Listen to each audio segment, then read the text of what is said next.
Halo Sobat Berita Kita. Ketegangan di kawasan Timur Tengah semakin meningkat. Hal ini dikarenakan oleh pemberitaan yang mengatakan bahwa Iran telah meluncurkan kampanye perang elektronik yang terkoordinasi di seluruh wilayah Teluk Persia dan Selat Hormuz. Pergerakan Iran ini bertujuan untuk menargetkan pesawat militer Amerika Serikat dan operasi maritim dengan jamming GPS dan komunikasi yang agresif.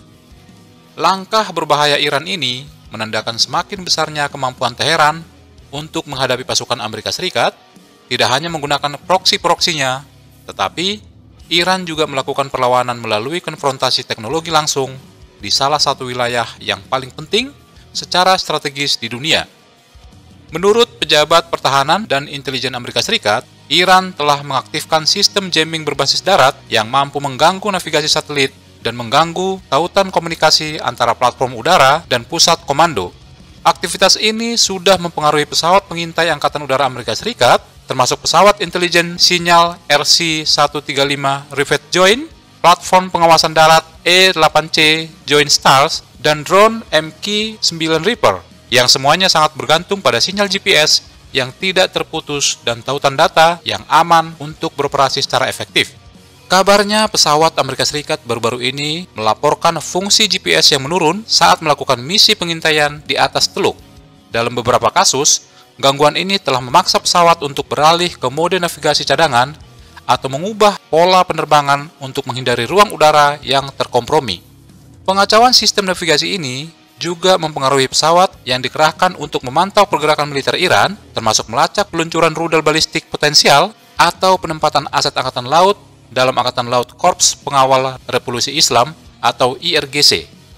Selama 2 dekade terakhir, Iran telah secara bertahap memperluas kemampuan perang elektroniknya melalui akuisisi asing dan inovasi domestik yang memposisikan Iran sebagai pemimpin regional di kawasan tersebut.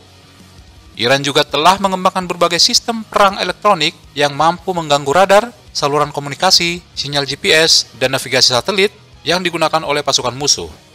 Sistem seperti Phaser dan Nasr diyakini dapat menyediakan jamming berbasis darat dan intersepsi sinyal, sementara platform mobile yang dipasang pada truk atau pesawat memperluas kemampuan Iran untuk memproyeksikan gangguan elektronik ke area yang lebih luas.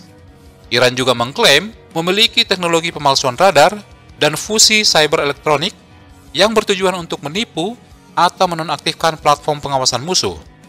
Sebagian besar perkembangan ini didorong oleh industri pertahanan Iran, termasuk organisasi seperti Iran Electronic Industries dan unit penelitian IRGC sendiri, yang telah berusaha mengatasi sanksi internasional dengan membongkar sistem barat yang ditangkap dan mengintegrasikannya ke dalam desain lokal.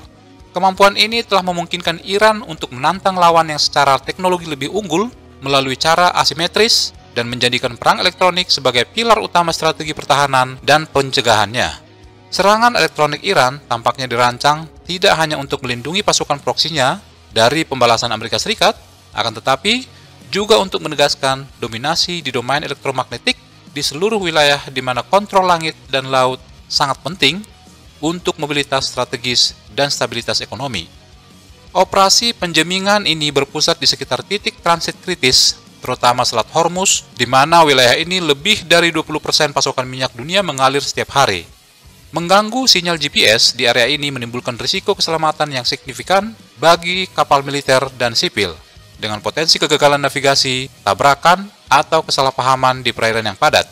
Militer Amerika Serikat secara aktif memantau dan menilai ancaman yang berkembang dengan fokus pada melindungi pesawatnya dan memulihkan kebebasan operasi di daerah yang terkena dampak. Para ahli perang elektronik dilaporkan sedang menerapkan langkah-langkah penanggulangan seperti antena arah, peningkatan enkripsi sinyal, dan teknologi hopping frekuensi untuk mengurangi dampak dari jamming dan spoofing ini. Langkah-langkah Washington selanjutnya bertujuan untuk memperkuat ketahanan pengawasan udara dan navigasi yang akan memberi sinyal kepada Teheran bahwa gangguan agresif tidak akan dibiarkan tanpa respon. Jika kemampuan Iran ini terbukti efektif, maka kawasan Selat Hormuz dan Teluk Persia akan menjadi daerah rawan terhadap gangguan sistem elektronik dan akan menjadi wilayah yang berbahaya untuk lalu lintas laut dan udaranya. Bagaimana tanggapan Anda? Silahkan komentar di bawah.